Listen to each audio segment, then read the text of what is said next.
Welcome to Riley's Garden Adventures. Now it's about to rain, so this video will kind of be like a speed run review. But today we're going to look at Sugar Bush Baby. It's a watermelon that's supposed to be grown in containers, unlike most other varieties. Now this is the fruit in question. As you can see in my previous videos, this grew much better and it didn't have this weird affliction. But Sugar Bush Baby is a watermelon that is designed for container gardening, and especially gardeners that don't have a lot of space, such as me.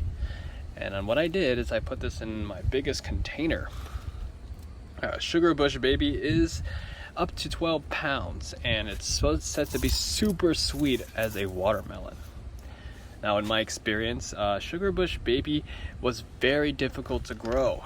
As you can see in the seed packet, it's pretty empty, meaning I had to use almost every single seed in this packet to germinate one watermelon plant.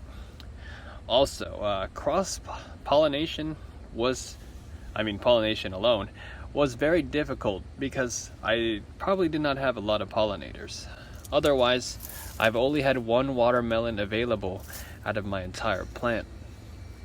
I did fertilize this well, and you are supposed to water watermelons a lot, as the name implies.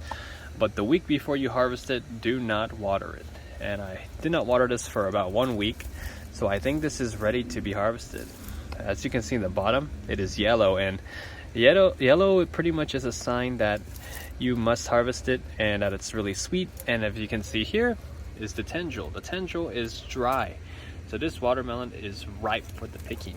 So I'm gonna go pick this and we're gonna have a taste test. I decided to weigh the watermelon before we begin, and this is 2,215 grams, which translates to roughly 5 pounds. Now, this is far below what it can go up to, but I did not have that much good growing experience with this, but we at least got a watermelon. So let's go open it up and see how it tastes. Oh wow, look at that. That's beautiful. Wow, and the fragrance is just wonderful. What a beautiful watermelon right here. Right, now I got myself a watermelon slice right here. As you can see, there's actually not a lot of seeds. I mean, it's visible. There's like black seeds over here, then more pale brown seeds. I don't know why it's like that, but it's really watery. As you see, there's a lot of water on the knife that I've used, and let's have a bite.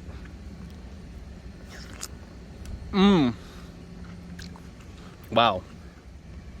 Much sweeter than any watermelon you're gonna buy at a grocery store. It's so sweet. It's small, but it really makes up for the flavor. I will say that I should have watered it a little bit less, and I mean, it's really sweet, but I think it would be a little bit better if I stressed out the plant and allowed more of the sugars to build up. But really sweet. If I were to rate this on a watermelon, keep in mind I have never grown watermelon before except this time, so I'm basically comparing this to store-bought watermelons, and I would give this at least a 4, a solid 4. Will I grow it again? Probably not. Now the reason is, this watermelon is delicious, yes, but the effort I put into growing it was a lot more than what I got out. I used the biggest container that I have, and I fertilized it a lot. I gave it watering, and it only gave me one watermelon, and a small one at that, 5-pound watermelon. Now, you may be wondering if I'm gonna grow a melon next year. Yes, I am. However, I'm going to grow a different kind of watermelon. And actually, I have seeds right here. It's a Korean melon, and I collected it on the 22nd of August. I got it from a grocery store. Here's a picture of how it looked like. And basically, this watermelon, this melon had a different flavor profile than this, and I think it will grow better in my garden as it might take up less space or be more productive. But nevertheless, this is a good watermelon. If you have no space and you want to grow watermelon, try Sugar Bush Baby. I got it from Burpee Seeds. You can get it probably from another source if you don't really like Burpee. It's pretty cheap seeds, $169, and here's the back information if you want to read it. So that concludes this taste test. Stay tuned for more adventures on Riley's Gardening Adventures.